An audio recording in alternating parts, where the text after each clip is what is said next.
Hi guys, welcome to the Quiet Past historical channel. Tonight you're stepping into a world that most people have forgotten. Not the world of battles and kings and great decisive moments. Those stories can wait. Tonight, the world you are stepping into is quieter than that. It is the world of a young man combing his hair by candlelight before going to a market fair, wondering if she will be there again. It is the world of a young woman sitting by an open window on a warm evening, listening to a neighbor play a stringed instrument she has heard 100 times but never grown tired of.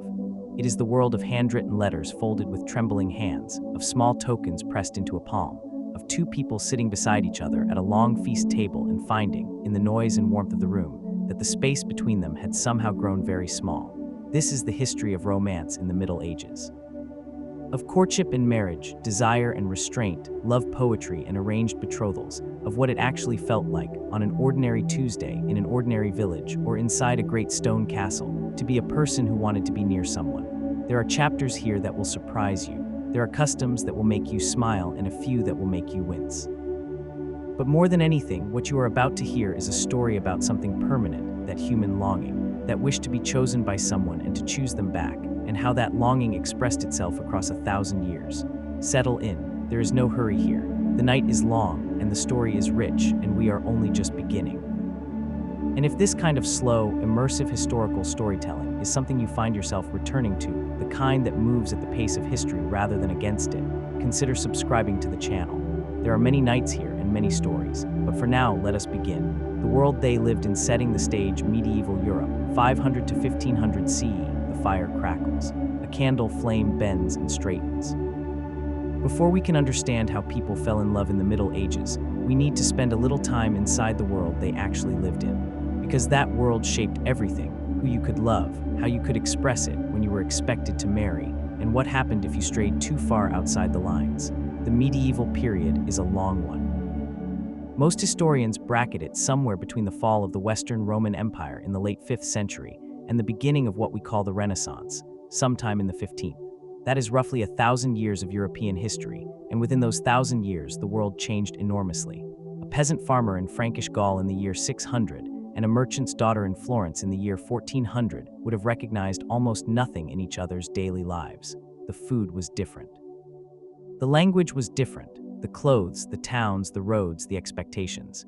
And yet across that whole long span of time, certain things held steady. The seasons turned, harvests came and went, children were born and people grew old, and in every generation, in every century, in every corner of this slow and often difficult world, people found each other. The society that produced medieval romance and medieval marriage was, at its base, a rural one. The overwhelming majority of people who lived in medieval Europe were not nobles in castles or merchants in cities. They were peasants, farmers, laborers, craftspeople who lived in small villages, often clustered around a lord's estate or a parish church. Their lives were governed by the rhythms of agriculture, plowing in spring, harvesting in late summer and autumn, the relative quiet of winter. They knew their neighbors. They knew their neighbors' neighbors. The world within which most people found a spouse was small and familiar, and it smelled like earth. Above the peasant class were the skilled craftspeople and merchants of the growing medieval towns, the weavers, the blacksmiths, the bakers, the tanners, the traders who traveled from market to market with goods on their backs or on small carts. As the Middle Ages progressed, towns grew. By the 12th and 13th centuries, places like Paris, London, Bruges, and Florence had populations in the tens of thousands, and the social life of those places had its own rhythms, its own meeting points, its own rules about who was eligible and who was not. And at the top, or rather, spread across the top in a complicated web of obligation and allegiance, were the nobility and the clergy, the knights and lords and ladies who have so dominated our popular image of the Middle Ages. The bishops and abbots and monks and nuns who shaped the moral framework within which all of this courtship and marriage was supposed to take place. These three worlds, the peasant world, the merchant world, and the noble world, each had their own culture of romance and courtship. They overlapped in some ways and diverged in others. And the church, which touched all of them, had its own ideas about what love was, what marriage was, and what the human body was for. We will visit all of them tonight. But first, let us talk about something simple, something that tells you more about medieval romance than any legal text or theological treatise. Let us talk about a spring morning in a medieval village and the sound of a door opening. The village is not large, perhaps 30 or 40 households clustered together on low ground near a stream. The houses are built of timber and plaster and thatch, with small windows and low ceilings. Inside, the air is always slightly smoky from the central hearth.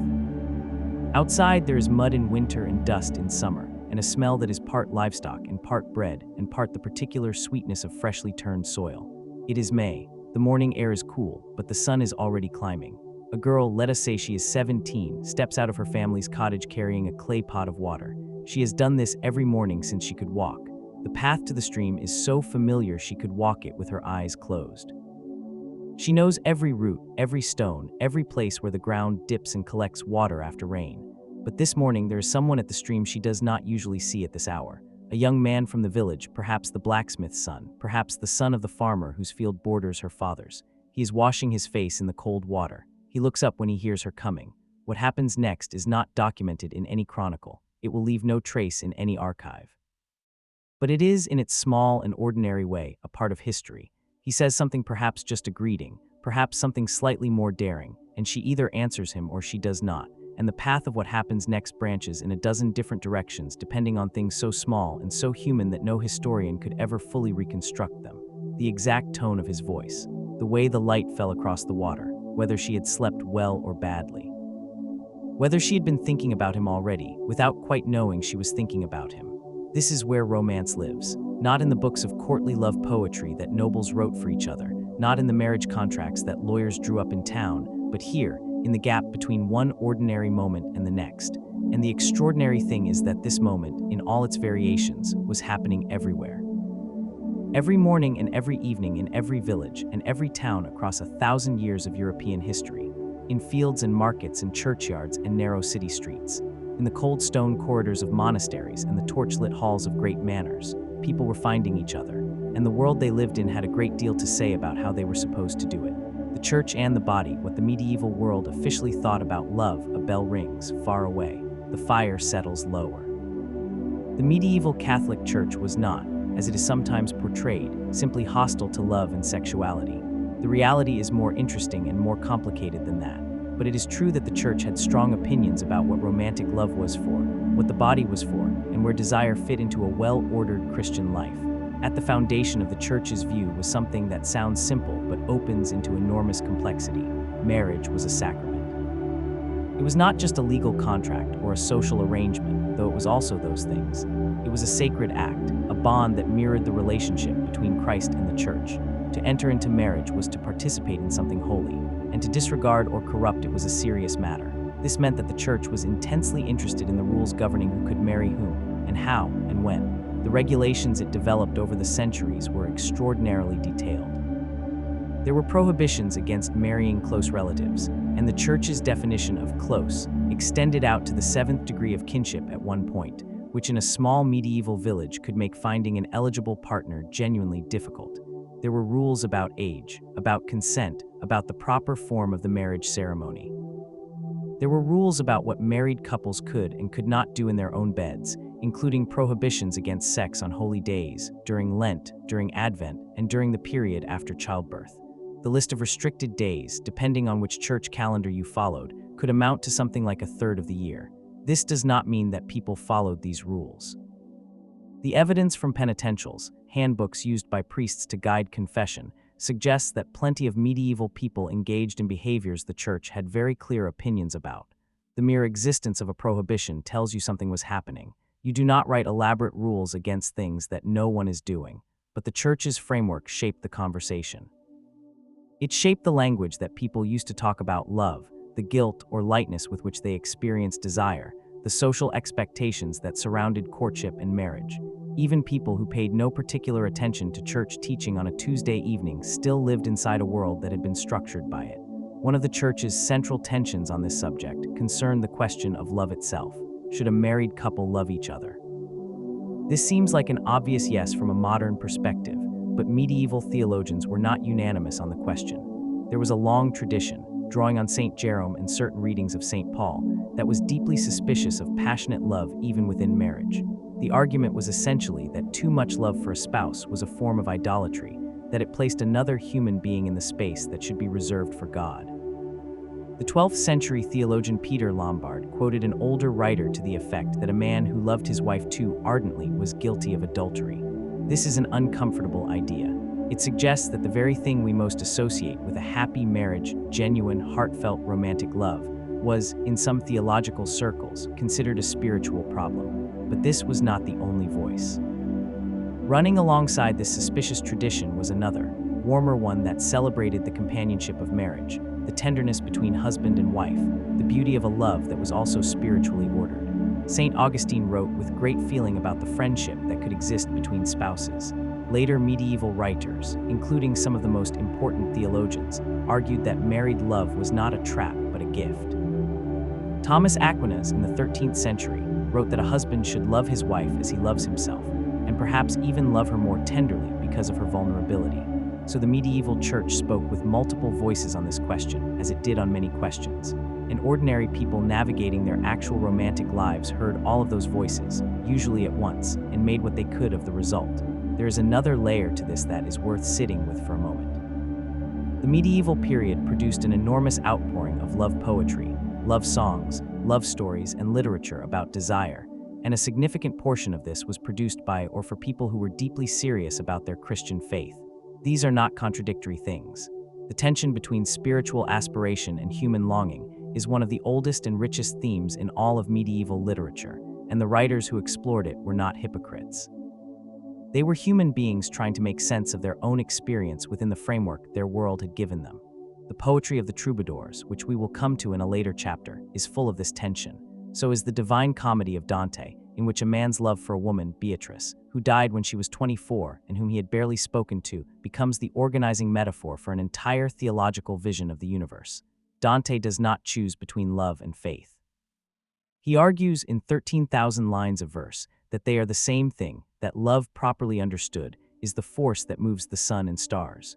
Not everyone could write at Dante's level, but many people in their quieter and less articulate ways were working on the same problem. How do you love another person in a world that keeps reminding you that everything passes? How do you give yourself to someone when giving yourself entirely to God is supposedly the highest calling? How do you build a life with another person, year by year, season by season, and hold on to the sense that this life, this particular ordinary life, with its mud and its smoke and its cold mornings, is worth having? The medieval world did not have easy answers to these questions, but it spent a very long time asking them. And those questions echo, if you listen carefully, in every love letter and every betrothal gift and every small, desperate piece of evidence that ordinary people left behind. How people met markets, churches, fairs, and the fields. Wind moves through shutters. A dog barks somewhere in the distance and then is quiet. In a world without social media, without dating applications, without the possibility of meeting someone who lived 3 towns away unless you specifically traveled to meet them, the question of where people found each other becomes both simpler and more interesting. The answer for most medieval people was wherever they already were. This sounds obvious, but it has real implications. In a village of 30 or 40 families, the pool of eligible partners was limited. You grew up alongside the people you were going to marry. You knew them before you wanted them. You helped with their harvests and argued with their siblings and attended the same church and stood at the same well. Romance, in this context, did not arrive as a stranger. It was something that happened to relationships that already existed, a transformation of the familiar. The most important social gathering in most medieval villages was Sunday Mass. The church was not just a place of worship. It was the community's common space, its bulletin board and meeting hall and social stage all in one. Everyone was expected to attend, and most people did. The walk to church and the gathering outside afterward, before and after the service, was one of the few occasions when the whole community was in the same place at the same time, dressed in their better clothes, performing their best selves. People noticed each other there. Young men watched for young women. Parents watched their children and noted who was watching whom. Priests noticed things too, and occasionally mentioned them, either as pastoral concern or as something more complicated. The churchyard after Mass was a place where conversations happened, where small attentions were paid, where the social arithmetic of a community sorted and resorted itself week by week. There were also the major feast days of the Christian calendar, which punctuated the year with celebrations that had both religious and social dimensions. Easter and Christmas, obviously, but also Midsummer Michaelmas, the feast of the local patron saint. On these days, people traveled. They came from neighboring villages to join in the celebration. The social world briefly expanded, and the pool of potential partners briefly widened. Fairs were perhaps the most important of these expanded social occasions. Medieval fairs were not merely commercial events, though they were certainly that. They were held under the protection of a lord or a bishop. They drew traders and craftspeople from considerable distances, and they were organized around the selling and buying of goods that were not available locally. But they were also festivals in the older sense of that word. There was music and there was dancing. There were competitions of various kinds. There was food and drink. There was, in short, an atmosphere in which normal social constraints loosened slightly, and in which the meeting of strangers was not only possible, but expected. A young woman at a fair might meet a young man from a village 10 miles away, someone her family did not know, whose reputation was not already established in her community. This was both an opportunity and a source of anxiety. The possibility of romance with a stranger was exciting. It was also unpredictable in ways that romance with a neighbor was not. The church was ambivalent about fairs for exactly this reason. Sermons from the medieval period frequently warned about the moral dangers of large public gatherings, the drinking, the dancing, the proximity of bodies, the darkness that eventually fell. But the fairs kept happening, century after century, because they served too many purposes to be stopped. In the growing towns and cities of the later Middle Ages, the patterns of meeting were different and in some ways more complex. Cities had neighborhoods, and neighborhoods had their particular social atmospheres. In London in the 13th and 14th centuries, you might live in a parish of a few hundred souls, all of whom you knew by face and most by name. The parish functioned as a village within the city. But the city also had the market, not the annual fair, but the daily or weekly market where tradespeople gathered and customers moved through the stalls, and the air was full of voices and the smell of fish and bread and new leather and horses. The market was a space of transaction, but it was also a space of encounter. Women did much of the household shopping in medieval towns. They moved through public space regularly and purposefully. This meant they were visible in ways that women confined to domestic space would not be, and it meant that the market was a place where attention could be paid and returned, where small conversations happened under the guise of commerce. Taverns were another important social space, primarily though not exclusively male. The evidence from court records and literary sources suggests that taverns were places where men gathered not just to drink, but to talk, to conduct informal business, to hear news from travelers. They were also sometimes places where less formal romantic encounters happened, encounters that the church and respectable society generally frowned upon, but which the court records document with considerable frequency. And then there were the wells and washing places, the fountains and streams where women gathered to draw water, to wash clothes, to exchange news. These places appear again and again in medieval literature as locations of romantic encounter, and it seems likely that this reflected something real about the social world. They were places where women had legitimate reasons to be, where they were not under the direct supervision of household or family, where conversation with passersby was natural and not suspicious. The well as a meeting place is one of the oldest images in human storytelling. It appears in the Bible multiple times, most famously in the meeting of Jesus and the Samaritan woman, but also in the meeting of Jacob and Rachel, which is explicitly a love story. Medieval people knew these stories. And in their own lives, the well was still where you went to draw water and sometimes something more. For the nobility, the patterns of meeting were shaped by an entirely different social world. Noble life in the Middle Ages revolved around households, the household of a great lord, which functioned as both a domestic space and a kind of small court. Young men of noble birth were frequently sent to serve in the household of a more powerful lord as pages and later as squires, learning the skills of knighthood and noble conduct. Young women of noble birth were sometimes sent to serve as ladies in waiting in the household of a great lady. This system of service had an important side effect. It brought young nobles together in a shared domestic space for extended periods of time. You lived in the same castle, ate at the same tables, served at the same ceremonies. You heard the same music and told the same jokes and were bored by the same long winter evenings. Under these circumstances, attachments formed. Sometimes they formed in ways that the household's lord and lady approved of, and sometimes they did not. The literature of courtly love, the great flowering of romantic poetry and narrative in the 12th and 13th centuries, emerged directly from this world, from the particular dynamics of a household where attraction and propriety were in constant negotiation. We will return to the troubadours and the whole extraordinary phenomenon of courtly love. But for now, let us simply note that for noble young people, the world in which they found each other was intimate and supervised and full of its own codes and signals. a world very different from the village churchyard and the market fair, but governed by the same fundamental human dynamics. The language of attraction, gifts, glances, and the vocabulary of desire, the fire burns steadily. Rain begins against the window, soft and persistent. And as the night deepens, let us slow down a little more and look at something that often escapes the broad historical narrative. Let us look at how people in the Middle Ages actually communicated interest in each other. Not the grand gestures of courtly romance, we will get there, but the small, everyday vocabulary of attraction. The way a person signaled that they had noticed someone. The way that signal could be returned or declined. The grammar, you might say, of medieval desire. Every culture develops this grammar. It is partly verbal and partly physical and partly material, and most of it is never written down because it exists below the threshold of formal record.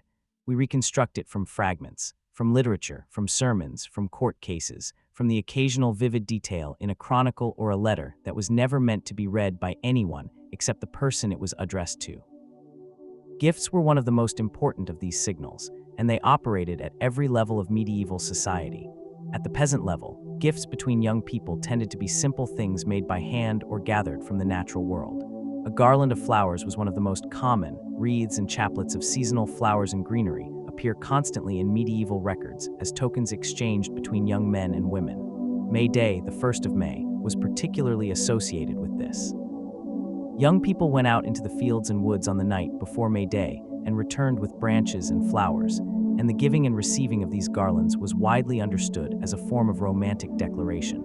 The church disapproved of May Day celebrations, quite strongly, because they were associated with pre-Christian custom, and because the unsupervised nighttime activities of young people in the woods were a reliable source of pastoral anxiety. But May Day kept happening.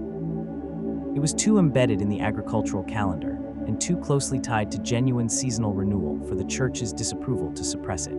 Every generation of parish priests complained about May Day, and every generation of young people went out into the May night anyway. Other common gifts between lower-class young people included small carved objects, a wooden token, a simple brooch, a belt buckle made in a moment of particular affection. Knives with decorated handles were given. Rings of the simpler sort, braided grass, twisted wire, sometimes simple metal, changed hands. These objects were not primarily valuable, they were primarily meaningful. They said, "I thought of you when I was making this." Among the merchant class, gifts tended to be somewhat more substantial, reflecting the greater purchasing power of this group. A pair of gloves was an extremely common romantic gift. Gloves in the medieval period were items of real value, carefully made, often decorated, and the giving of gloves had a recognized significance. So did purses, belts with decorative metalwork, and small luxury items that required craft and expense. The gift said, "I have means, and I am choosing to spend them in this direction." For the nobility, the vocabulary of gifts became more elaborate and more symbolic. Rings set with stones, each stone carrying its own symbolic meaning. Miniature portraits, embroidered handkerchiefs or sleeves. The sleeve, which could be detached from the dress, was something a lady might give a knight as a token he could carry into a tournament or battle. Jewelry of considerable value, books of poetry. What all of these gifts had in common, from the May Day garland to the jeweled ring, was that they required the recipient to accept or decline. A gift creates a situation. It makes a relationship visible. To accept a gift is to acknowledge the relationship it represents. To return it is to decline that acknowledgement.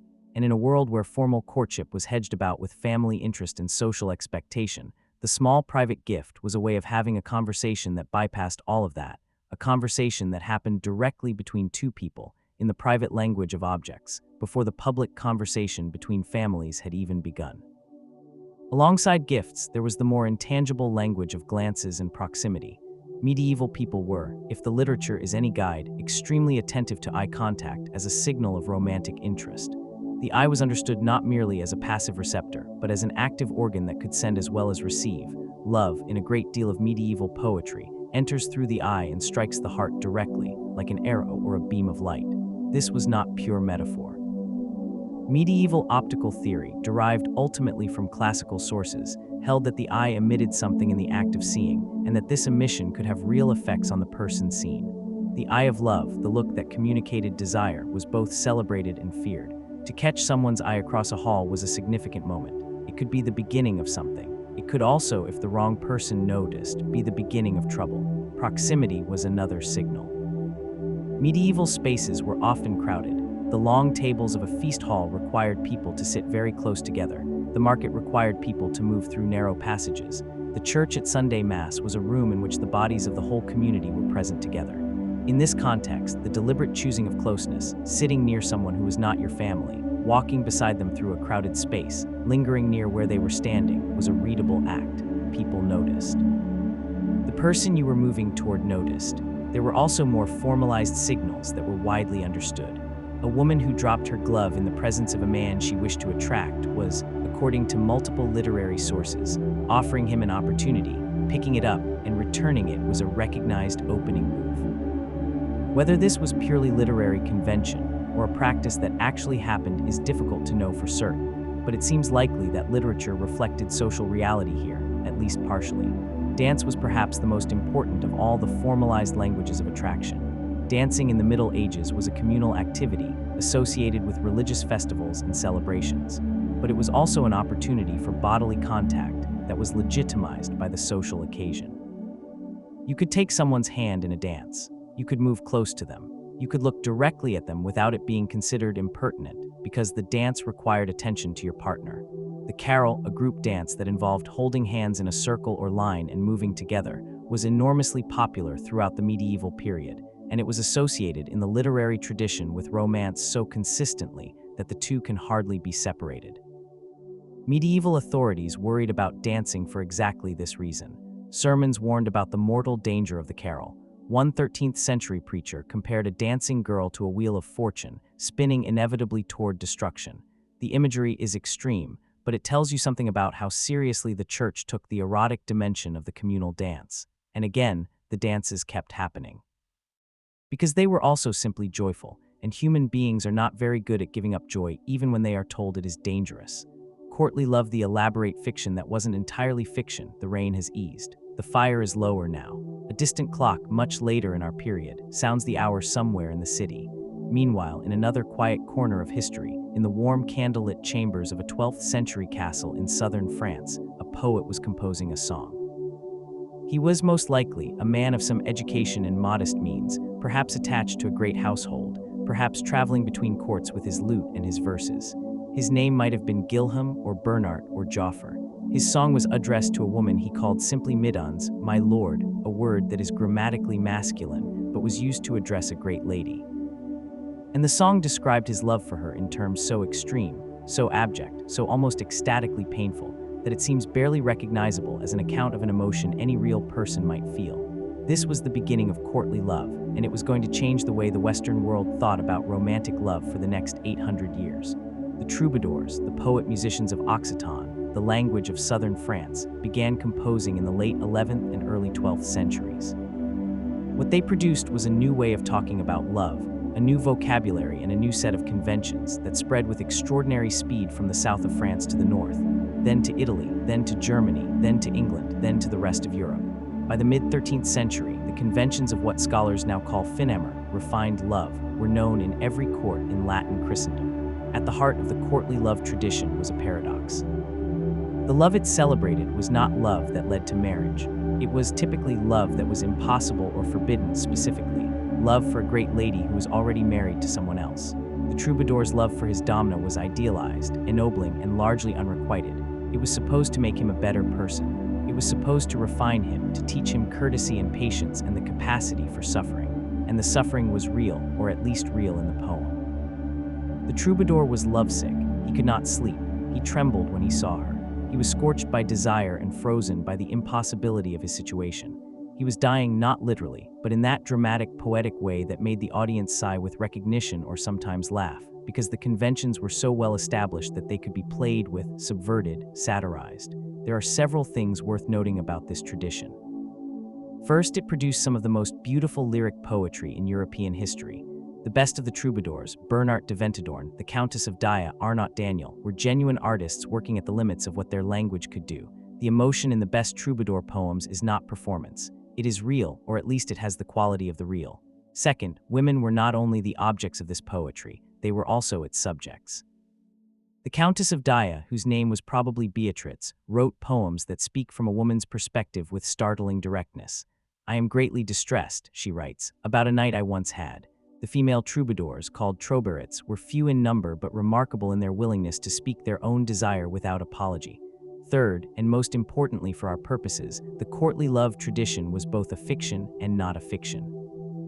It was a literary convention, a set of shared images and ideas that poets used and audiences recognized and participated in. But it was also a map, however distorted, of something real. It described longing. It described the specific pain of wanting someone you cannot have. It described the strange way that an impossible love can feel more intense and more significant than a possible one. People knew this map. They had read the poems or heard them sung. And when they experienced something that resembled what the poems described, they had a language for it, however inadequate that language ultimately was. The central figure of the courtly love tradition, besides the suffering poet himself, was the Lady Domna Middons, the unnamed beloved who was simultaneously worshipped and unattainable. She's often portrayed, in modern readings of this tradition, as passive, a beautiful object on a pedestal, admired from a distance. But this is not quite right. The Domna of the troubadour tradition had real power within the conventions of the genre. She could grant or withhold her mercy, a word whose range of meaning extended from simple acknowledgement down to something more intimate.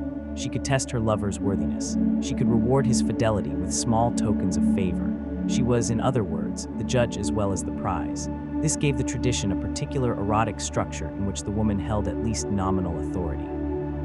The knight or poet was subordinate to his lady in the same way that a vassal was subordinate to his lord, and the vocabulary of feudal obligation was self-consciously borrowed to describe the relationship. He served her. She might, if he served well enough, grant him something in return. How far this something went was a matter of convention and individual variation. The most spiritualized version of the tradition insisted that the love was purely spiritual, that the lady's acceptance of the lover's devotion was entirely non-physical, and that the refinement this love produced was the real point. Other versions were less restrained. Andreas Capellanus, who wrote a treatise on courtly love at the end of the 12th century, described in quite explicit detail what the final reward of love was supposed to consist of. Most of the time, the literary convention simply left this appropriately ambiguous. The tension was the point.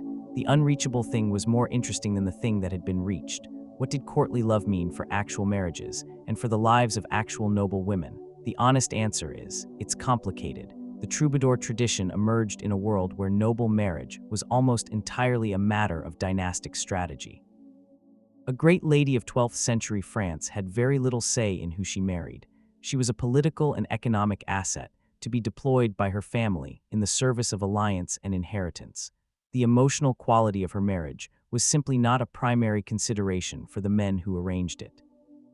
In this context, the cult of courtly love might be understood as a kind of safety valve, a formalized way of acknowledging that the marriages people were required to make were not the same as the loves they might feel, without directly challenging the institution of arranged marriage itself. The troubadour could love the great lady. The great lady could graciously acknowledge his devotion. And both of them could maintain the fiction, or the partial truth, that this love elevated and refined them, that it was spiritually superior to the merely dynastic bond of her actual marriage. This is, of course, a fiction that could be extremely convenient for everyone involved, including for people who wanted to pursue adultery under the cover of elevated sentiment. Medieval people were not naive about this, and the satirical literature of the period is full of jokes at the expense of both sincere and insincere practitioners of the courtly love tradition. But it was also more than a convenient fiction. The cultural emphasis on the emotional dimension of love, on the interiority of the experience, on what it felt like to desire and be desired, was genuinely new. The troubadours helped to create a world in which the inner life of romantic feeling was considered important, worth talking about, worth singing about. And that idea, once it was loose in the world, was impossible to entirely contain. By the 13th and 14th centuries, voices were beginning to ask a question that the troubadour tradition had implicitly raised and then refused to answer directly. If the love between a man and a woman was truly as powerful and as ennobling as the poem said, why should it be kept separate from marriage? Why could the love that elevated the soul not also be the love that chose a spouse? We will come back to this question. It is in some ways the central question of the entire history of marriage in Western culture, and the medieval period was the place where it first began to be asked out loud. What the marriage contract actually looked like, law, property, and the complicated business of becoming a spouse. The fire has settled to embers. A new candle is lit. the room is warm and close. Let us step away from the poetry for a moment and look at the harder edges of medieval romance, the legal and economic framework within which all that longing and all that gift-giving and all those meaningful glances ultimately had to find their resolution. Marriage in the Middle Ages was, among other things, a legal transaction. It transferred property and created new obligations. It determined the inheritance of children. It established alliances between families. And the law, both secular law and church law, had a great deal to say about how it was supposed to work. The canonical law of marriage, developed by the medieval church, was in some ways surprisingly favorable to individual autonomy.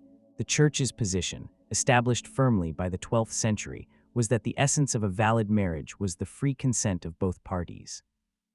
Not the consent of the parents, not the consent of the Lord, not the performance of any particular ceremony, just the mutual, free agreement of the two people getting married. This was a radical idea. It meant, in theory, that two people could create a valid marriage simply by saying to each other, in the present tense, that they took each other as husband and wife. No priest, no witnesses, no contract needed. A clandestine marriage, one contracted in private without any public ceremony, was, if genuinely consensual, a valid marriage in the eyes of the church. The practical consequences of this doctrine were significant and often chaotic. It meant that a young man and woman who contracted a secret marriage had actually married, even if their families had not been consulted, even if the parents had intended entirely different matches for both of them. It meant that church courts, which handled matrimonial disputes, were regularly confronted with cases in which two people told contradictory stories about what had or had not been agreed between them in private. And it meant that the system could be gamed. A young man who wanted to bind a woman to him, or who wanted to escape an arranged match, could claim that they had already privately exchanged marriage vows, creating a situation that was almost impossible to disprove. Cases of this kind fill the records of medieval church courts in England and elsewhere. The Council of Trent in the 16th century eventually required that marriages be public, performed before a priest and witnesses, and announced in advance. But this was a response to centuries of difficulty with the existing system. Throughout most of the medieval period, clandestine marriage was technically valid, practically vexing, and frequently documented. For most families, the practical management of marriage had less to do with canonical technicalities and more to do with negotiation. Marriage in a peasant household was a practical arrangement, but it was not entirely cold-blooded. The couple's compatibility was considered, at least somewhat. In many medieval communities, young people had a degree of input into the choice of a spouse, not unlimited freedom, but not complete powerlessness either.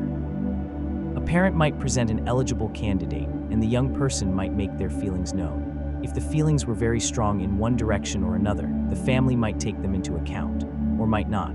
The principal concerns at the peasant level were economic. Could the proposed match support a household? Did the family's lands or trades fit together in a way that made practical sense? Was the bride's family able to provide a dowry, and was the groom's family able to provide a bride price or some equivalent form of contribution? These were not sentimental questions, but they were real ones. The dowry deserves a moment of attention. In medieval Europe, a bride typically brought property into a marriage, the dowry provided by her family. This might be land, money, goods, animals, or any combination of these. The dowry was significant because it was, in practice, a form of pre-mortem inheritance, the bride's share of her family's wealth, given to her at the time of marriage rather than at her parents' deaths. It was also her protection. In many legal systems, the dowry remained in some sense the wife's property, or at least the property of her children, even if the husband managed it during the marriage. The groom's family typically provided something in exchange. In England, this was called the dower, the property that the wife would have rights to if her husband died before her. This was her security against widowhood, the guarantee that she would not be left entirely destitute. The negotiation between families over these economic arrangements could be prolonged and complicated. There are surviving records from medieval Europe of marriage negotiations that extended over months or even years, with lawyers and representatives going back and forth, and the couple themselves barely consulted until the arrangements were finalized. Among the nobility, this process was even more elaborate and even more exclusively focused on dynastic and economic considerations. A noble marriage was a treaty between families. It might end a feud, create a military alliance, establish claims to land, or secure succession to a title. The emotional compatibility of the parties was essentially irrelevant to these calculations, except insofar as a badly mismatched couple, who who actively hated each other might create diplomatic complications. Noble children could be betrothed in infancy. This was not uncommon. The church required that the parties be of a sufficient age to consent to the marriage. Canonically, this was set at 12 for girls and 14 for boys, though there was debate about this, and that they actually consent when the time came. But for a child who had grown up knowing that they were betrothed to a particular person, consent in any meaningful emotional sense was a complicated concept. And yet, and this is worth dwelling on, the records of medieval marriage are full of evidence that people cared about more than economics and alliance. Parents did, often, try to find matches that their children would be reasonably content with. Church courts, when ruling on matrimonial disputes, took the question of consent seriously. There are cases where forced marriages were annulled on the grounds that the woman had been coerced, cases where the testimony of servants and neighbors about what they had overheard or witnessed was carefully weighed. The system was imperfect, sometimes dramatically so, but it was not entirely indifferent to the emotional reality of the people passing through it. And there are, scattered through the archives, glimpses of something that looks unmistakably like genuine love. A merchant's will that refers to his wife in terms so warm and specific that you catch your breath. A letter from a husband to his wife while he is traveling on business that lingers over small domestic details with what can only be called tenderness. An epitaph on a grave that says nothing about the dead woman except that she was beloved. These things are easy to overlook because they are brief and modest and they do not announce themselves, but they are there, and they matter. Betrothal and the long road to the altar, the engagement that was almost a marriage, the embers glow. Somewhere outside, an owl calls once and then is quiet. In medieval culture, the distinction between being engaged and being married was significantly blurrier than it is today. The betrothal, the formal promise of future marriage, typically made before witnesses and sometimes marked with the exchange of rings, was a serious and binding commitment. In the church's canonical system, a betrothal made with oath and public witness created obligations that could only be dissolved under specific conditions. If a betrothal was followed by sexual intercourse, many legal traditions treated the couple as effectively married, regardless of whether a formal ceremony had taken place. This blurriness was both a practical accommodation to the reality of how long it took to arrange and conduct a medieval marriage, and a source of endless legal confusion. The process of moving from betrothal to wedding could be quite lengthy. Particularly among the noble and merchant classes, there were financial and legal arrangements to be completed, property to be transferred or secured, the banns to be published, the formal announcements of the intended marriage that were made in church on 3 successive Sundays, giving anyone who knew of a legal impediment the opportunity to come forward. All of this took time. During this period, the betrothed couple existed in a peculiar social limbo. They were committed to each other but not yet married. In many communities, this period was informally understood to permit a degree of intimacy that would not be acceptable between two unattached people. Not full sexual intimacy, in the ideal version, but a closeness that would have been inappropriate before the betrothal was made. Couples could walk together, sit together, be in each other's company, without the full panoply of chaperones that kept unattached young people at a distance. In practice, of course, the boundaries of this permitted intimacy were frequently extended. Church court records from England and elsewhere document with great regularity the phenomenon of brides who were visibly pregnant at their weddings. This was not considered ideal, and it occasionally prompted suits in church court, but it was common enough to be unremarkable as a social phenomenon. The sequence betrothal, pregnancy, wedding was a recognizable, if not entirely approved of life path. This does not mean that medieval sexual culture was permissive. It was not. The consequences of pregnancy outside a formalized relationship, that is, in the absence even of a betrothal, could be severe, particularly for women. The social damage of being known as unchaste was real and lasting. A woman who had borne a child out of wedlock faced greatly diminished prospects for a respectable marriage. But the betrothal, with its quasi-marital status, created a protected space in which some of these consequences were mitigated. And this may explain, at least partly, why the institution was taken so seriously, why the promise to marry was treated as almost marriage itself. The social need for that protected space was real. The wedding itself, when it came, was a community event. For most of the medieval period, the formal ceremony did not take place inside the church. It took place at the church door, in the porch or the space just outside, with the interior of the church reserved for the nuptial mass that followed.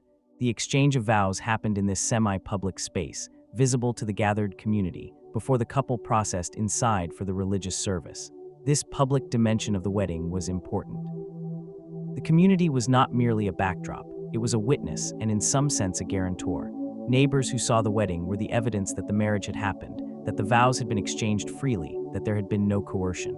Their presence was what distinguished this marriage from a clandestine one, what gave it its public legitimacy. Wedding feasts followed the ceremony, and their length and elaborateness varied enormously with the wealth of the families involved. At the peasant level, this might be a modest gathering with whatever food and drink the family could afford, lasting an afternoon and an evening. Among the nobility, wedding feasts could last several days, with entertainment, music, dancing, tournaments, and the conspicuous display of wealth that marked any important political event. The wedding feast was the public announcement that two families had joined. It was meant to be seen. Wedding gifts were given, and their character reflected the same social logic as betrothal gifts.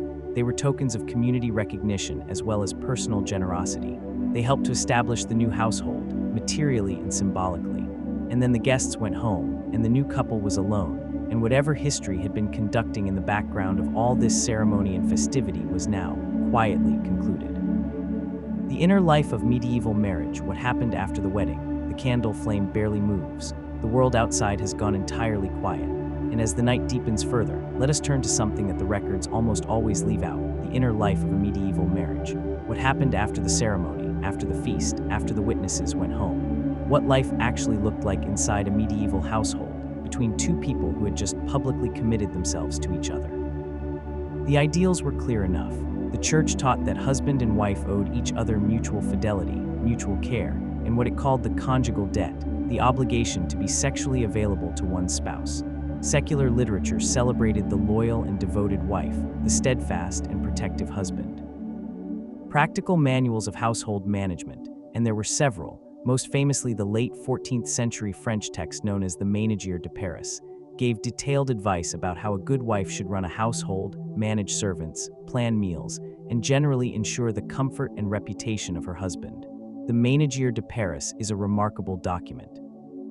It was written by an elderly Parisian merchant for his very young wife. She was 15. He was considerably older, and he says in the preface, aware that she would probably outlive him and marry again. He wanted to give her the knowledge she needed to be a competent wife in her next marriage, as well as in her current one. The text is, in places, rather touching. The writer is clearly fond of his wife. He advises her with a mixture of practical instruction and evident affection, and some of his advice, particularly the long section on how a wife should receive her husband when he comes home cold and tired from travel, warming his feet, offering him dry shoes, feeding him well and treating him kindly, reads like a small manifesto for domestic tenderness. He is not simply issuing commands. He is describing a relationship that he has some emotional investment in. The text is also, in other places, much less touching. The writer's advice on how a wife should deal with a physically abusive husband is painful to read by modern standards, and it reflects a set of legal and social realities that gave women in medieval marriage very little recourse against mistreatment. But this is not the whole picture either. Medieval women, particularly those of the merchant class and above, were not simply passive recipients of whatever treatment their husbands chose to give them. They managed households of considerable complexity. They ran businesses in their husband's absence. They raised children. They maintained networks of relationship with extended family, with neighbors, with the parish community. They had their own social standing and their own reputations to protect and cultivate. The records of medieval towns are full of women who were economically active, who traded in their own names, who appeared in court to defend their interests, who negotiated contracts and pursued debts. The legal doctrine of coverture, which theoretically subsumed a woman's legal identity into her husband's upon marriage, was in practice considerably more complicated than it sounds. Women found ways to work around it, sometimes with the explicit cooperation of their husbands, and sometimes without it. The relationship between husband and wife in a functioning medieval household was of necessity a partnership, the farm that required both of them to work it, the shop or workshop that needed both of them to keep running, the household that demanded organization and decision-making every day. These were not relationships in which one party could afford to be simply passive. And alongside the practical partnership, there is the quieter evidence of emotional bond, the letters that survive from medieval Europe, and they survive more abundantly from the later medieval period, as literacy spread, are sometimes surprisingly intimate. The Paston Letters, a remarkable collection of correspondence from a 15th century English merchant family, include letters between husband and wife, between parents and children, between siblings, that convey a domestic emotional world with the vividness of direct testimony. In one letter, Margaret Paston writes to her husband John, who is away in London dealing with legal troubles. She tells him about the children, about the state of the house, about a dispute with a neighbor. And then at the end, she adds something that stops time. She says she wishes he were there, that the house does not feel right without him. She does not use grand language. She is a businesswoman's wife writing a businesswoman's letter. But the feeling is there unmistakably in the gap between the practical items and the closing. This is what we are looking for in the end. Not the grand gestures, not the courtly declarations, not the theological arguments. Just this: two people who have chosen each other, or been chosen for each other, and who have built something together, and who feel its absence when one of them is gone. Love against the rules, adultery, scandal, and the hearts that would not behave. Wind stirs outside. A single bell sounds in the distance. Not all medieval love was sanctioned. Not all of it was contained within the forms that church and family and community had designed for it. And the history of medieval romance would be incomplete, dishonestly incomplete, without spending some time on the love that went outside the lines. Adultery was common enough in medieval Europe that it appears constantly in the records, in church court cases, in satirical literature, in the plots of the fabliaux, the short comic stories that constitute a kind of parallel literature to the elevated romances, in legal proceedings, in sermons. The sheer volume of medieval writing about adultery tells you that it was not an exotic occurrence. It was a feature of ordinary life that people in all walks of society had to deal with. The response to adultery varied enormously depending on who was involved, who caught whom, and what the social and economic stakes were. For peasant women, the consequences could be severe. A woman found to have been unfaithful to her husband was, in many communities, subject to public shaming rituals. She might be led through the village in a state of symbolic humiliation, stripped of markers of respectable femininity, mocked by her neighbors. The husband, meanwhile, was typically regarded more as an object of pity or ridicule than as a guilty party. The cuckolded husband was a stock figure in medieval comic literature, pitied and laughed at in roughly equal measure. For noble women, adultery was a political as well as a personal matter. A queen suspected of adultery was not merely a wife who had strayed. She was a potential traitor to the dynastic order, potentially threatening the legitimacy of the royal succession. The cases of queens accused of adultery in the Middle Ages are among the most dramatic and most terrible in the historical record. Anne Boleyn's execution is usually cited, but she was a 16th century figure. The late medieval period also saw accusations against queens and great ladies that destroyed reputations and ended lives. For men, the double standard operated with great consistency. Male adultery was certainly considered wrong in the church's teaching. The canonists were quite clear that the conjugal debt and the prohibition on extramarital sex applied to both sexes equally. But in practice, male adultery was treated with considerably more tolerance by secular society. A husband who kept a mistress was not unusual. His wife was expected to endure this with whatever grace she could manage. There is a dark irony here that the medieval period was partly aware of and occasionally articulated. The courtly love tradition celebrated love outside marriage, celebrated it as the highest and most ennobling form of human feeling. And simultaneously, the women who were the objects of that celebrated extramarital love were, if actually caught in an adulterous relationship, subject to serious social and legal consequences, while their male lovers faced considerably lighter penalties. But not all love outside the rules was adulterous. Some of it was simply unexpected. There are stories scattered through the medieval record of people who fell in love across social boundaries: a noble man and a village girl, a lady and her servant, a merchant and a nobleman's daughter. These stories surface in literature. The pastoral, a genre of narrative verse, is built entirely around encounters between aristocratic men and peasant women, in legal records, in chronicle accounts. The social dynamics of these cross-class attractions were almost always complicated, and they almost always ended in some form of tragedy or frustrated resolution. The power imbalance between a noble man and a village woman was enormous, and the record is full of cases where what a man might have called romance was, from the woman's perspective, something considerably less voluntary. This is a part of the history that needs to be named, even in a quiet story like this one. But there are also rarer and more remarkable cases of genuine cross-class connection that ended in something like happiness. Records of men who married below their station, not because it was socially acceptable, but because they apparently cared more about the particular person than about the rules. Women who refused advantageous matches to be with someone they had chosen for reasons that had nothing to do with social calculation. These stories are harder to find because they were not the stories that were generally worth recording, but they are there in the margins, in the gaps between the officially important documents. There is one more category of love outside the rules that deserves its own space, however brief. Same-sex desire existed in the Middle Ages. This is not a controversial historical claim. It is documented in literature, in theology, in legal and ecclesiastical records. The Church condemned it, explicitly and repeatedly, as did secular law in many jurisdictions. The condemnations are the evidence that the thing being condemned was real. What same-sex relationships actually looked like in practice, what the inner experience of people who felt such desires was, how they navigated a world that offered them no legitimate space for those feelings. These are questions that the historical record addresses only obliquely. The people who left the most documentation were those who were prosecuted, those whose relationships were exposed by circumstances they did not control. The larger number, surely, found ways to live with their desires more privately, more carefully, leaving less trace. There was within medieval culture a tradition of intense same-sex friendship, what we might now call platonic intimacy, but which sometimes existed in a space that was more ambiguous than that word suggests. The language in which close male friendships were described in medieval literature could be strikingly emotional, strikingly physical in its imagery. Whether these were simply expressions of a more physically affectionate friendship culture than our own, or something more, or something that cannot be cleanly mapped onto either modern category, is a question that historians continue to discuss. What is certain is that the emotional lives of medieval people were no less complex, no less various, no less prone to falling in unexpected directions than our own. The framework they had been given was different. The consequences of various forms of deviation from that framework were different and often more severe. But the human capacity for feeling, for wanting, for longing, for the specific ache of a desire that the world does not want to accommodate, that was constant.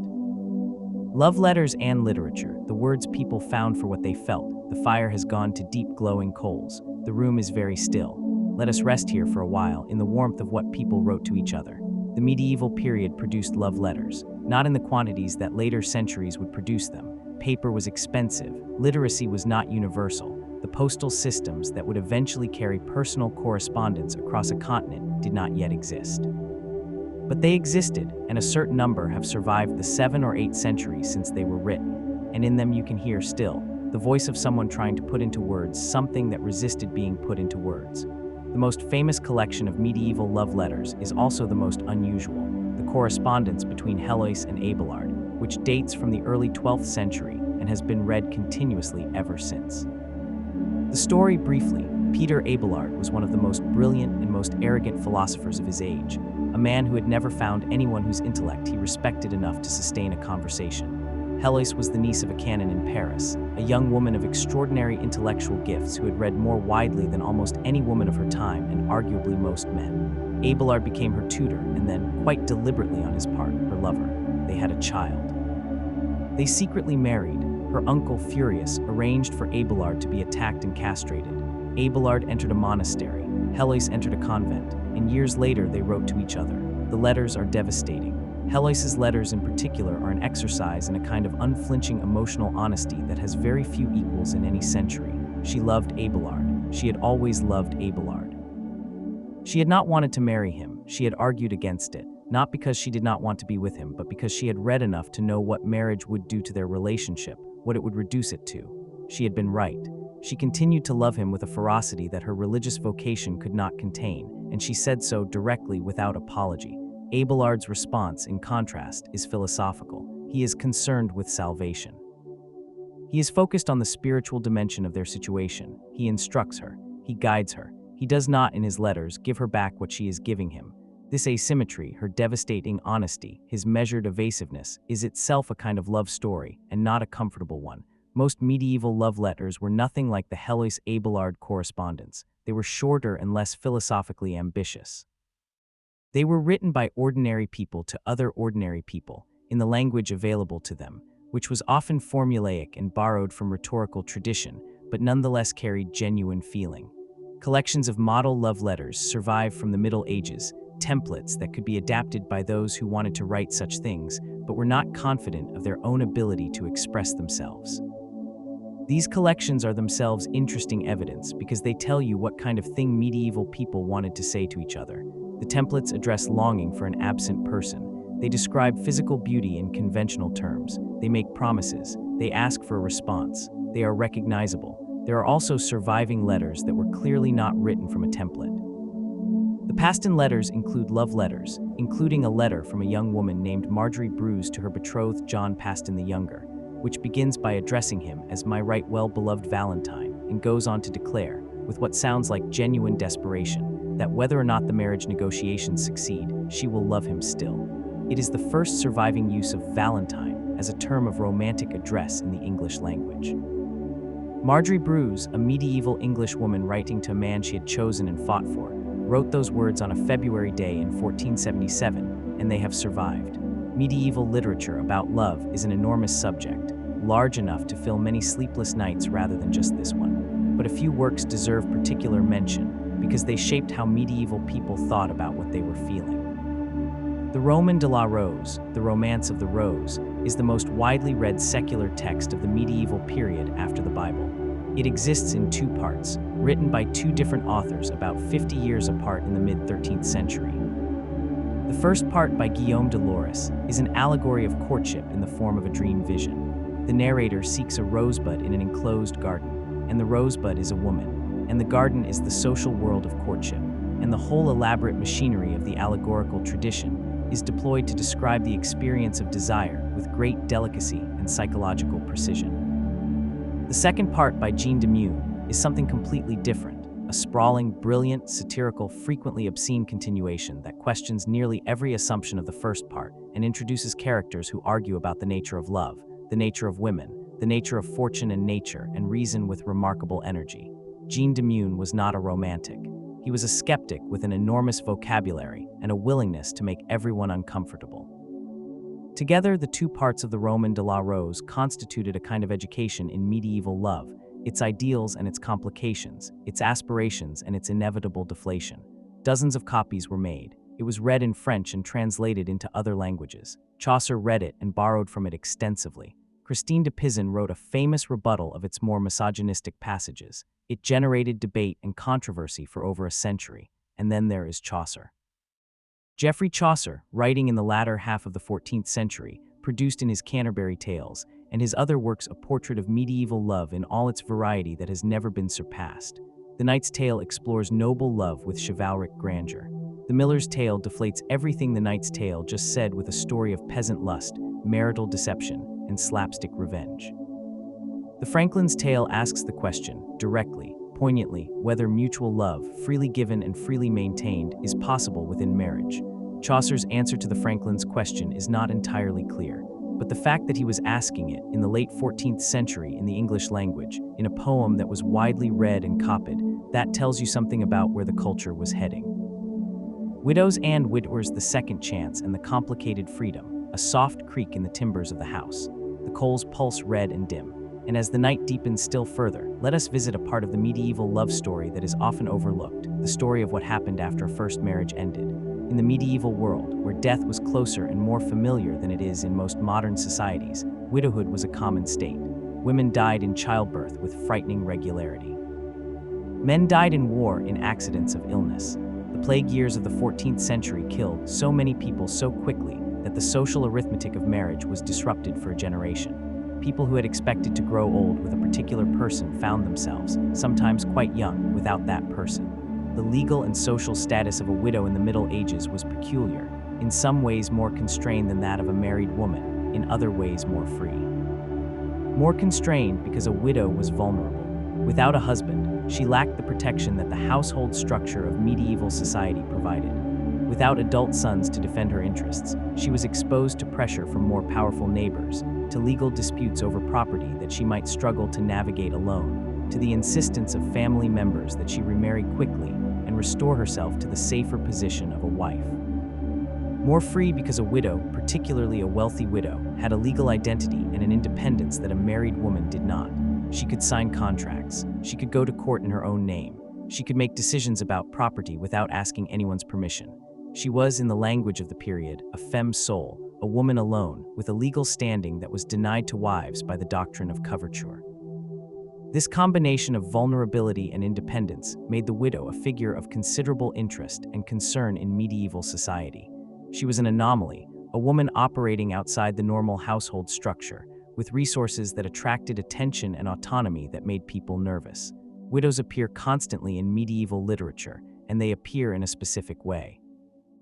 They are frequently portrayed as women with full knowledge of what desire is and what it can do, women who have been married, who know the world of adult intimacy, and who are therefore both more capable of making informed choices and, in the conventional moral calculus of the period, more dangerous. The Widow of Bath, Chaucer's Wife of Bath, who has had 5 husbands and is not done yet, is the most famous and most vivid example. She is a woman who has made marriage itself her life's work and her area of expertise. She is frank about desire, frank about power, frank about the negotiations that take place inside a marriage, and about her own strategies for winning them. She is, in Chaucer's portrait, simultaneously satirized and admired, a figure of comedy and of something more. She argues, with great energy and considerable learning, that women's experience deserves to be taken seriously. That the books written by men about women do not capture what women actually think and feel.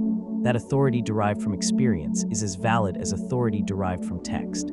These are not small claims, and the fact that Chaucer gave them to a figure of fun is part of what makes the Wife of Bath so endlessly interesting. You are never quite sure whether you are laughing at her or with her, and the answer probably changes depending on who is reading. For real medieval widows, the question of whether to remarry was sometimes a choice, and sometimes very much not. Family pressure to remarry could be intense, particularly for young wealthy widows, whose property made them attractive targets and whose independence was seen as a social problem to be solved. Church teaching was somewhat ambivalent. Remarriage was valid and permitted, but celibacy was considered the higher calling, and some voices in the church praised widows who chose to remain unmarried and devote themselves to religious life. Against this, many widows remarried promptly because they wanted companionship, because they needed economic partnership, because they had children who needed a father figure, because they were young and desired and saw no reason to deny that. The records of medieval towns show widows of all ages remarrying, sometimes within months of their first husband's death. The speed that contemporaries sometimes commented on, with varying degrees of approval or disapproval, was not necessarily evidence of shallow feeling. It could equally be evidence of practical necessity, or of a capacity for resilience and renewal that the modern observer ought to approach with some respect. And the widowers, let us not forget them. Men who lost wives in the Middle Ages remarried more quickly, on average, than women who lost husbands, and with less social commentary. A man needed a wife to manage his household, to raise his children, to provide the domestic labor that medieval households required. The pressure to remarry was not primarily romantic, it was functional. A household without a woman was a household in difficulty, but widowers also felt grief. The evidence is there if you look for it. In Woolsdat speak of a dead wife with a specific, particular tenderness that is not the language of formula. In choices about burial, requests to be buried beside a first wife, requests for prayers to be said on her death anniversary, the maintenance of tombs and chantry prayers that were expensive and not legally required. In the names given to children born from second marriages, who were sometimes named for a dead first spouse, carrying her memory into the next household's generation. Grief and remarriage were not contradictions. They were both true at once. The medieval world did not have the luxury of extended mourning before practical life reasserted itself. People who had loved each other, who had built a life together, lost each other and then had to continue. The continuation did not cancel the loss. It simply coexisted with it, as human beings have always managed to make coexist things that should not be able to share the same heart. Love in the cloister, monks, nuns, and the god who was also a beloved, the coals are nearly spent. Outside, the very first gray of pre-dawn has begun to lighten the sky's edges. Meanwhile, in another quiet corner of history, in a stone cell at the end of a long dormitory corridor, where a single lamp burns through the night's office hours, a different kind of love was being experienced. Religious life in the Middle Ages was not a refuge from feeling. It was, for many of those who entered it, an intensification of it, a reorientation of the full force of human longing toward a divine object. The language of medieval mysticism is full of the vocabulary of romantic love. This was not incidental or metaphorical in some simple sense. Medieval religious writers drew explicitly and deliberately on the erotic imagery of the Song of Songs, the great love poem in the Hebrew Bible, to describe the relationship between the soul and God. Bernard of Clairvaux, the most influential religious writer of the 12th century, wrote a series of 86 sermons on the Song of Songs in which the bride and bridegroom of that text became, in his reading, the soul and Christ. The imagery is intensely physical, intensely sensory, and in some passages intensely erotic. Bernard was not embarrassed by this. He was a theologian of enormous sophistication, and he used the language of bodily love deliberately because he believed that the love of God was not different in kind from human love, but rather its fulfillment, the thing that human love was always reaching toward without quite getting there. The body's desire for union, in his reading, was a misdirected version of the soul's desire for God. Properly directed, it was not something to be suppressed, but something to be transformed. This theology shaped the experience of medieval religious life in ways that are hard to convey from outside. People who entered convents and monasteries were not choosing emotional emptiness. Many of them were choosing an intensity of feeling that secular life could not provide, the sustained practice of a love that was, by its nature, total and without reserve. And yet human love persisted inside the cloister, as it persists everywhere. The records of medieval monasteries and convents are full of evidence of deep emotional bonds, between abbesses and nuns, between monks and their brothers, between spiritual directors and those they directed. Some of these bonds were carefully managed and remained within the framework of the rule. Others were not. There are letters between religious women and their advisors, men of learning and authority in the church, that express what reads unmistakably as romantic feeling.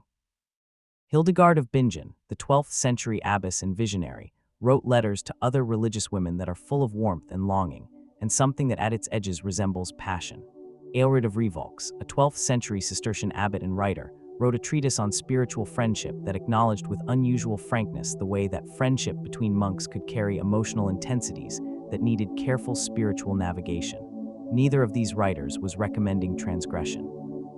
They were trying to integrate the full range of human feeling into a coherent religious life, to find a place for love, even intense, embodied, specifically personal love, within a framework that had been designed for the love of God. The difficulty of this project is part of what makes their writing so interesting. They were not pretending that feeling did not exist. They were trying to figure out what to do with it. Cases of actual transgression, of sexual relationships within religious communities, do appear in the records, and they were taken seriously by ecclesiastical authorities. But here as elsewhere, the rules exist because of what they were designed to contain, and the evidence of rule breaking is also evidence of something else, of the persistence of human connection in even the most regulated of environments. The figure of the holy woman who had refused or abandoned secular love, who had given up the world's romance for a divine one, was a celebrated figure in medieval Christianity. Saint Agnes, who rejected a suitor's gifts and died for her faith. Saint Catherine of Alexandria, who was betrothed in the mystical tradition to Christ himself. The desert mothers of early Christianity, whose choice of radical solitude was read as a form of total self-gift. These stories circulated widely. They were read by women who were making decisions about their own lives, women who might be facing pressure to marry, or who felt a pull toward religious life, or who simply found in these stories a language for something in their own experience that secular romance literature did not capture. The ideal of total, unconditional love that did not calculate, that did not reserve anything, that gave everything, was held up in the religious tradition as the highest form of human experience. And this ideal, even when it was directed at God rather than another person, was not without its echoes in the secular world. The troubadour who declared that he would love his lady until death, who would serve her without hope of reward, who chose suffering in service of love over comfort in its absence. He was, however improbably, drawing on the same emotional vocabulary as the mystic in the cell. Love, in the medieval world, was always pointing somewhere beyond itself. The question was whether that somewhere was another human being, or God, or, in the most interesting cases, both at once. Love across the Mediterranean, the Islamic and Jewish traditions that shaped medieval romance. A very faint bird has begun somewhere. It is still dark, but the night is turning. We have been spending most of our time in Christian medieval Europe, which is where the largest part of our evidence lies. But the medieval Mediterranean world was a place of extraordinary cultural contact and exchange, and the story of medieval love cannot be told honestly without acknowledging the traditions that crossed and recrossed that sea. The Islamic world of the medieval period, the great civilizations of the Abbasid Caliphate, of Moorish Spain, of Fatimid Egypt, of the Islamic world that stretched from the Iberian Peninsula to Central Asia, had its own rich tradition of love poetry, love philosophy, and romantic literature. And this tradition influenced Christian Europe in ways that were sometimes acknowledged and more often were not. The Arabic love poetry of the early medieval period, the ghazal, the qasida, the traditions of the Umayyad court poets, was sophisticated, sensual, and philosophically engaged in ways that predated the troubadours by 2 or 3 centuries. The Bedouin ideal of the Udri lover, the lover who was devoted unto death to a woman he could not have, who was refined and ennobled by impossible love, has been noted by many scholars as a structural parallel to the courtly love tradition of the troubadours. The parallels are close enough that the question of influence is at least worth asking seriously. The cultural meeting point was Spain, Al-Andalus, the Muslim-ruled portion of the Iberian Peninsula, where for several centuries Islamic, Jewish, and Christian cultures coexisted in a proximity that was sometimes violent, but was also sometimes extraordinarily productive.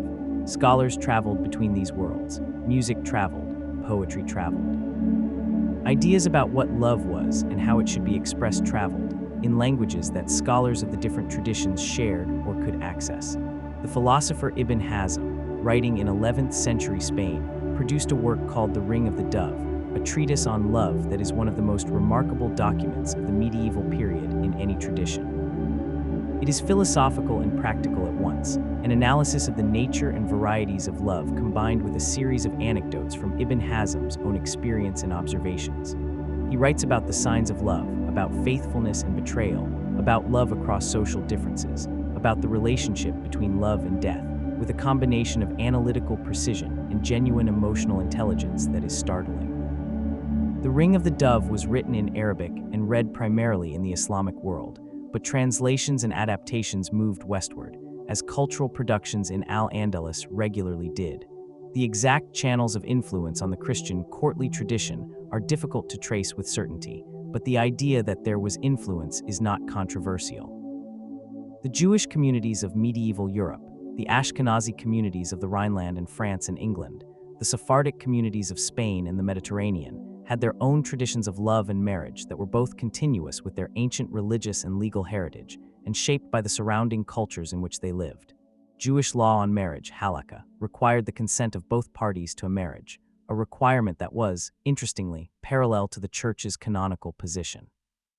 In practice, as with Christian marriage, the gap between the formal requirement and the actual experience of the people being married could be considerable. The religious poetry of the medieval Jewish tradition includes love poetry of great beauty, much of it explicitly erotic in its engagement with the Song of Songs, which the Jewish tradition, like the Christian one, read allegorically as a description of the relationship between God and Israel, but which also resonated in its more literal sense with Jewish poets and readers. The Hebrew love poetry of the Spanish Jewish Golden Age, the poetry of Solomon ibn Gabirol, of Judah Halevi, of Moses ibn Ezra, is among the most beautiful lyric poetry of the medieval Mediterranean.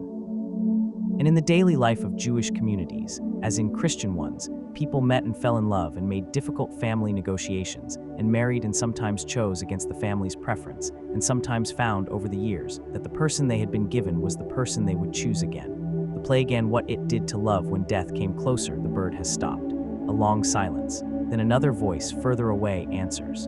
No account of the medieval world can avoid the Black Death. It arrived in Europe in 1347, carried on ships from the Black Sea region, and in the years that followed it killed somewhere between a third and a half of the entire population of Europe.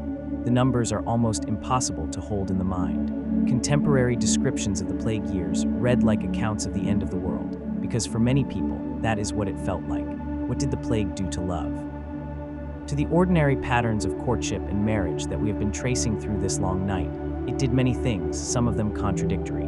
In the immediate years of the outbreak, the normal social structures collapsed. People fled the cities. Households were destroyed, not figuratively but literally, with every member dead within weeks. The labor of courtship and marriage negotiation and family alliance building seemed beside the point in a world where the fundamental assumption that there would be a future had been violently suspended. Boccaccio's Decameron, written in the immediate aftermath of the first wave of plague in Florence, begins with an account of what the Black Death did to social bonds. He describes people who abandoned their families, who refused to visit dying friends, who locked themselves away in their houses. He also describes people who responded in the opposite way, who threw themselves into pleasure and company, reasoning that since the plague seemed arbitrary in its selection and death was coming for everyone, there was no point in restraint. People ate and drank and made love with a kind of desperate intensity that the normal social framework would not have accommodated. The 10 young people in Boccaccio's frame narrative, who retire to a villa outside Florence to tell each other stories while the plague rages in the city, are choosing life, pleasure, and storytelling as a response to annihilation. Their stories are often about love, often funny, often dark, always vivid. The act of telling stories about human feeling is itself an act of resistance to the indifference of the plague. In the longer term, the plague reshaped the demographics of love and marriage in significant ways. The massive death toll created labor shortages that gave surviving peasants and workers more economic leverage than they had previously had. Wages rose, the rigid hierarchies of the feudal system loosened, there was more social mobility, and in this context, the patterns of courtship and marriage shifted. People of lower social standing had more options, more autonomy, more resources with which to make choices. Widows and widowers were everywhere. The remarriage market was extremely active in the decades after the plague years. The social mathematics of available partners was scrambled, and the normal expectations about who could marry whom were frequently bypassed simply because the normal candidates were gone. There is also evidence that in the wake of the plague, people placed more emphasis on the emotional content of their relationships. When everything could be gone in a week, the particular person beside you at the table became more, not less, significant. The investment in relationships, in choosing carefully, in valuing what you had, seems to have intensified in the post-plague world, at least among those who had survived enough to reflect on their losses. This is, of course, very human. Loss teaches us the value of what we had before we knew we were losing it. The medieval people who lived through the plague and came out the other side were not different in their fundamental emotional capacity from us. They grieved and they recovered and they built again, with somewhat more awareness than before of how quickly the building could be undone. The tournament and the performance of love chivalry as courtship theater. The sky is lightening very slightly. The birds have begun in earnest now, but softly, as if they too are aware of the quiet of the room. Let us return for a moment to the world of the nobility, to the particular theater of chivalric culture that gave us some of the most vivid images of medieval romance. The tournament, the staged combat between knights that was one of the great spectacles of noble culture from the 12th century onward, was many things at once. It was military training. It was a display of martial skill and prowess. It was entertainment. It was an opportunity for ambitious younger sons to win prizes and reputation. And it was, perhaps most importantly for our purposes, a performance of romantic devotion staged for an audience that knew exactly what it was watching and how to read it. The ceremony of the tournament was elaborate and specifically gendered. Ladies of high birth presided over the event. Knights competed in their honor, dedicating their performance to a particular lady whose colors they wore: a ribbon, a veil, an embroidered sleeve. The prize for the victor was often awarded by a lady, who might also give the winner her personal token. The whole event was structured as a demonstration that men of nobility were shaped and inspired by the women they served. This performance could be entirely conventional, a knight wearing his married sister's colors, performing a social ritual that had no romantic content at all. But it could also be genuine, and the line between performance and reality was not always clear, and this ambiguity was part of the point. The tournament created a public space in which romantic devotion could be displayed without necessarily being admitted to.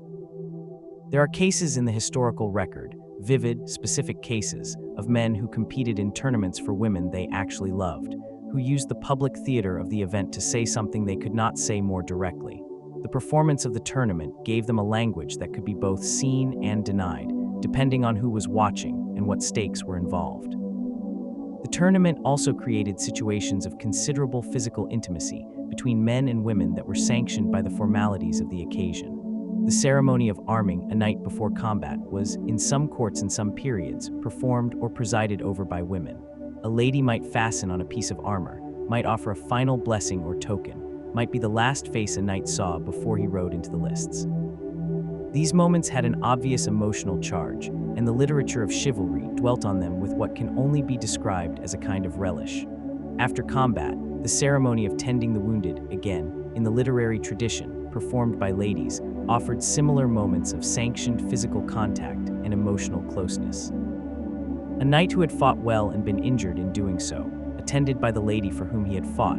This scene appears so often in medieval romance that it had become almost a genre convention. But genre conventions exist because something in them resonates with lived experience, and this one resonated. There is something worth noticing here about the peculiar balance of power in these moments.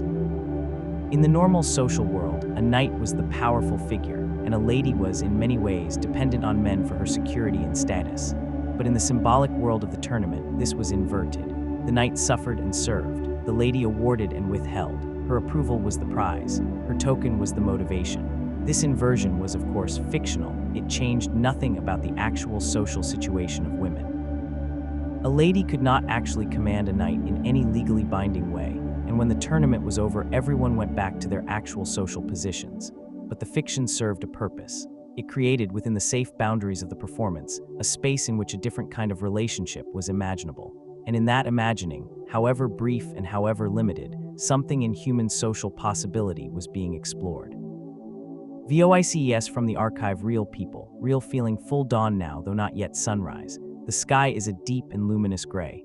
We have been moving through the general and the typical for much of this night, and there is value in that, in understanding the broad structures, the social patterns, the cultural frameworks. But history is also specific. History is also particular voices, particular people, particular moments. Let us spend some time with the real. Margaret of Anjou was a queen of England, married to the weak and mentally unstable Henry VI in 1445. She was 15 at the time of the marriage. Henry was 23, and by all accounts, not a romantic figure, pious, gentle, easily managed, ill-suited to the brutal demands of late medieval kingship. The marriage was arranged for the usual dynastic reasons, and there is no particular reason to think that Margaret was consulted about it in any meaningful way. And yet what the evidence suggests, fragmentary, interpreted through politically interested sources, is that Margaret came to be very deeply committed to her husband and to his cause. Whether this was love in the romantic sense, or loyalty, or political investment, or some combination of all three, is impossible to determine with certainty. But when Henry was overthrown and imprisoned by his Yorkist rivals, Margaret did not withdraw from the fight. She fought for him, rallied armies in his name, suffered defeat after defeat without abandoning the cause, lived in exile for years. She was one of the most forceful political actors of 15th century England, and the force she deployed was in service of a husband who could not, for most of this period, do anything for himself. This is not, by the standards of the romantic tradition, a love story. It does not fit the pattern of the troubadour song or the chivalric romance. It is harder and bleaker and more specific than those forms allow for. But if you ask what medieval love looked like when it was tested by the real conditions of medieval life, by politics and violence and reversals that made the plot of a romance novel look gentle by comparison, Margaret of Anjou's story is one answer. Agnes Paston was a different kind of woman in a different kind of world. She was the matriarch of the Paston family, the same family whose letters we touched on earlier, a woman of the merchant class in 15th century Norfolk, England, practical and formidable, and not particularly sentimental.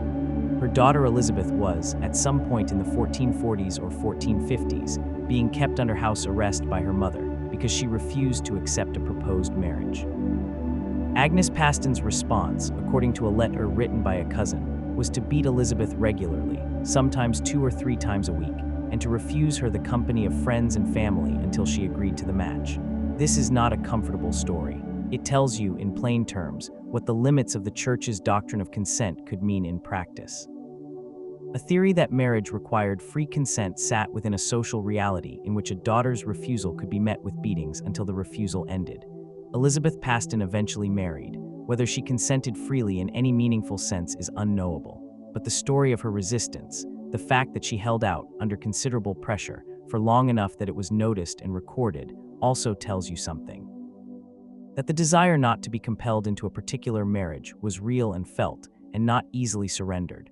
That young women in this period were not simply passive recipients of their families' decisions, that the argument, even when it was lost, was sometimes made. And then there is Thomas Bettson, a merchant who traded in wool between England and the Low Countries in the 1470s and 1480s. Among his surviving letters is a letter to Catherine Rich, who was at the time of the letter a child of about 12 years old, to whom he was formally betrothed. The letter is both charming and disturbing to read with modern eyes. Bettson clearly feels genuine fondness for Catherine. He writes to her with humor and warmth, teasing her gently about her childish habits, encouraging her to grow up well and to study her letters. He sends her gifts, he thinks about her. He is also writing to a 12-year-old who has been betrothed to him, without her meaningful consent, and who is being asked to grow into the role of his wife. The warmth of his letters does not dissolve this fact. When they eventually married, Catherine was perhaps 15 or 16 by then. The marriage appears to have been a reasonably happy one by the evidence available. Betson's later letters to his wife are affectionate. He calls her mine own good Catherine. When he was ill and dying, she nursed him. He died in his early 30s, leaving her a widow with young children. This story contains both the warmth of genuine human connection and the coercion that was built into the structure of the world that produced it. These things were not separate. They were wound together in the way that so many things in the medieval world were wound together, the beautiful and the terrible, the tender and the relentless, existing not in opposition, but in the same small space, the same household, the same life. The slow change how medieval love became something like our own sunrise. The first real light is coming now, pale and horizontal through the window. We have been traveling through a long stretch of time, 5 centuries, roughly, and across that distance things changed. Slowly and completely, with many reversals and many local variations, but changed nonetheless. By the 15th century, particularly in the growing commercial cities of northern Italy, the Rhineland, the Low Countries, and England, something new was beginning to take shape in the culture of love and marriage. It was at its core a growing insistence on the importance of the emotional content of marriage, not as a luxury or an afterthought to the economic and dynastic negotiation, but as something that mattered in itself, that had its own legitimacy, that the arrangement of a marriage ought to take into account. This idea had been available in the culture for a long time. The Church's doctrine of consent contained it. The troubadour tradition pointed toward it, however obliquely. The literature of the romance novel, the long narrative poems about Tristan and Isolde, about Lancelot and Guinevere, about Floire and Blanchefleur, explored what happened when people who loved each other were kept apart by social arrangement, and the emotional weight of those stories was always on the side of the lovers. But in the 15th century, this idea began to gain traction in actual practice. Humanist writers, the scholars and intellectuals who were beginning to draw on classical models of friendship and companionate marriage, argued that the emotional bond between husband and wife was not merely permitted but actively valuable, that a marriage of mutual affection was not only possible but preferable. Leon Battista Alberti, writing in Florence in the 1430s, described in his book on the family an ideal of married partnership in which the husband and wife were genuine companions, people who talked to each other, who shared their concerns, who built a life together in a spirit of mutual respect and affection. This was not, strictly speaking, a new idea, but the emphasis had shifted. The emotional dimension of marriage was being treated as a primary value rather than a secondary one. This shift was part of a broader change in how the self was understood, a gradual emergence of the idea of individual inner life as something that had its own dignity and its own importance, not merely as a vessel for divine grace or a unit of social function, but as something that mattered for its own sake. The Renaissance did not invent individualism, but it accelerated a process that had been underway for centuries. And in the realm of love and marriage, this meant that the desire to choose your own partner, to marry for affection, for compatibility, for the particular quality of what you felt with a particular person, was becoming slowly a value that could be stated out loud without immediate suppression. We are at the end of our medieval story now, at least in its strict historical sense. The world we have been inhabiting, of village churchyards and tournament fields and candlelit chambers and May-Day garlands, was changing into something different. But before we close, it is worth stepping back and looking at what has remained constant. People fell in love. Across the entire 1,000 years of the medieval period, in conditions that were often difficult and within structures that were often constraining, and with emotional vocabularies that were sometimes limited and sometimes extraordinarily rich, people fell in love. They found each other at wells and in markets and at feast tables and in the corridors of great houses. They gave each other things, flowers and rings and gloves, and tokens too small to have names. They wrote to each other in the darkness, trying to put into words what resisted being put into words. They built households together and raised children and grew old together and grieved when they lost each other and started again and again. The forms changed, the language changed, the framework of social expectation changed, sometimes for better and sometimes for worse. But underneath all of it, the thing itself, that particular alert awareness of another person, That sense that your own inner weather had suddenly something to do with someone else's presence was constant. It is the same thing you know. And knowing that the people who walked those stone corridors and those muddy village paths 700 years ago were feeling something that rhymes, however distantly, with what you have felt, that is not a small thing. It is in fact one of the reasons history is worth attending to at all. Love letters never sent, things never said, and the quiet that holds them, the light is fully here now. But the room is still warm, still quiet, still the right temperature for the end of a long story. There is a particular kind of document that historians call ephemera, the things that were never meant to survive, the scraps of paper tucked inside books and forgotten. The notes passed across tables that were folded small and carried in a pocket for years, the things that were written in haste and in feeling, without any thought that anyone else would ever read them. These things almost never survived. Paper was too useful to waste on sentiment for long. Parchment was too expensive. The contents of most medieval desks and most medieval pockets went to fire or rot, and we will never know what was in them. But occasionally something escaped. In the archives of a monastery in Germany, a collection of letters was found that had been tucked inside the binding of a religious book. They were written in Latin, in a 12th century hand, and they were love letters. Not the kind that circulated as literary compositions. These were personal, specific, obviously the product of a real relationship. They describe longing and reunion and the particular grief of separation. They use conventional rhetoric because the writer was educated and knew how love letters were supposed to sound. But beneath the rhetoric, the specific personal detail is unmistakable. We do not know who wrote them. We do not know who they were written to. We do not know what became of either person. The letters are unsigned or the signatures have been lost. They exist in a kind of permanent anonymity that is, in its way, appropriate. They are love letters that belong to no one in particular, which means they can belong to anyone. This is not an unusual situation in medieval history. Much of what we know about the emotional lives of ordinary medieval people is anonymous. It was not considered important to record. The people whose lives we can reconstruct in any detail are, almost by definition, exceptional, the famous, the powerful, the literate, the extraordinary. The ordinary person, the farmer who was in love, the merchant's daughter who chose her own husband, the widow who started over, the young man at the well on a May morning. That person is mostly gone, but not entirely.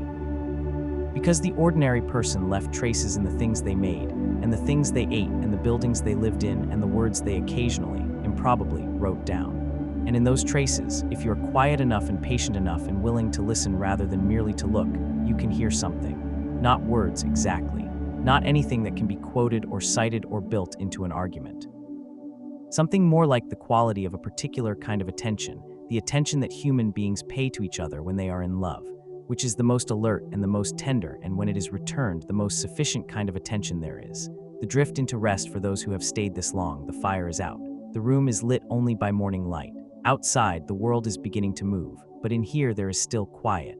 You have traveled a long way tonight. You have walked through villages that no longer exist, along paths that have been plowed under or paved over, in the company of people whose names are mostly lost. You have listened at doors and read over shoulders and stood in the back of great halls, watching the small human theater of people who wanted each other and the world that did not always make it easy. The things you have heard tonight are real. They happened. The girl at the well on the May morning was real. The troubadour in the candlelit chamber was real. The widow starting over was real. The letter folded and carried in a pocket was real. The young man combing his hair before a festival, wondering if she would be there, he was real. They did not know we would be listening. Most of them never thought about the future in terms that included being remembered, specifically, by a stranger in a world they could not have imagined. They were simply trying to live their lives, which meant, among other things, trying to love and be loved in whatever way the world permitted. There is something humbling about this. The world they lived in was harder than ours in many ways, and more constrained and often more dangerous. But the hunger they felt for closeness, for recognition, for the specific warmth of being chosen by someone you have also chosen, that was not less than ours. It was the same. And because it was the same, we can hear it, across the centuries, in the fragments they left behind. In the letters they wrote, and the songs they sang, and the gifts they pressed into willing hands. In the church courts where they argued, sometimes fiercely, for the right to make their own choices. In the gravestones where they asked to be remembered, where they named the names of people who had mattered to them. In all of it, the persistent, ordinary, extraordinary fact of human love. The morning is fully here now. The candles have gone out. The fire is cold. The village or the city or the great stone house has woken up and gone about its business. and the particular intensity of the nighttime hours, when things are felt more fully, when the quiet makes space for what the noise of the day covers over, has passed into the ordinary brightness of a new morning. If you have been sleeping, perhaps some of these voices found their way into your sleep. Perhaps some of these images, the candlelight, the carved token, the letter folded and folded again, drifted through whatever country you were traveling in while you rested. That would be appropriate. The medieval world was, among other things, a world in which the boundary between sleeping and waking was taken less rigidly than we tend to take it. Dreams were considered significant. The things that came to you in the night were not simply the noise of the brain sorting through the day's information. They were, sometimes, understood to be messengers, carriers of what the waking self could not quite manage to attend to. Not everyone believed this. The skeptics of the medieval period were perfectly capable of rolling their eyes at the dream vision genre and the theology of divine communication through sleep.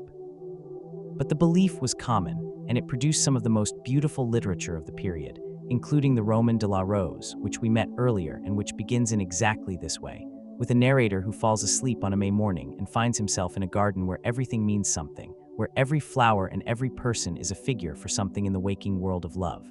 The garden the narrator enters is enclosed. Its walls are high. On the outside of the walls are painted the figures of all the vices and conditions that are excluded from this space: hatred, covetousness, avarice, villainy, old age, sorrow. Inside, within the walls, everything is different. Inside, it is always spring. Inside, the birds sing without stopping. Inside, the fountain at the center catches the light and throws it back in 1,000 directions. Inside the garden, the rose is waiting. This is where we leave you. Not with a summary, because summaries belong to the world of daylight and efficiency and the brisk movement from one thing to the next. Not with an argument, because the night has been long and the things we have been looking at together do not resolve into an argument so much as into a kind of texture, a density of human presence that accumulates over time. We leave you at the garden wall. The door is open. The morning light is coming from somewhere inside, through the high branches of trees that you cannot quite see. And the birds are singing with a persistence that is not urgency, but simply the natural condition of living things in a world that is, for this moment, still and warm and full of the particular quality of attention that accompanies the end of a long night. Whatever year you are in, whatever century's version of the morning this is, the garden has been there for a long time. And the people who have stood where you are standing on this side of the wall, listening to what was on the other side, they are beyond counting.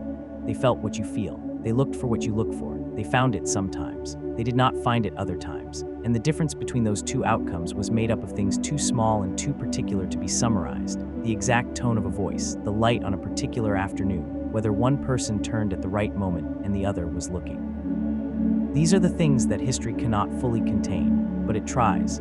It tries by accumulating detail, by listening carefully to the fragments, by treating the anonymous and the forgotten with the same seriousness it gives the documented and the famous. History tries to hold the full weight of what it meant to be a person in a particular time and place, including what it meant to want and to reach toward, and sometimes to touch what you were reaching for. The night is over. The medieval world, with its candlelight and its castle corridors and its village wells, has returned to whatever space the past inhabits. The people in it have gone back to wherever they go when we are not remembering them. But the things they felt, the specific human warmth of them, that does not go anywhere. It stays in the air of the room after the telling. It stays in the quiet that comes after a long story when you are not yet ready to let it go. Rest now, sleep if you can. And if you dream of gardens, if you dream of an enclosed and flower-bright space where the light is always spring quality and the birds have been singing since before you arrived, know that you are not the first person to have dreamed it. And that somewhere in the history of this old world, someone was dreaming it too, on a night very much like this one, in a room not entirely unlike the room where you are now. And in the dream, they found what they were looking for.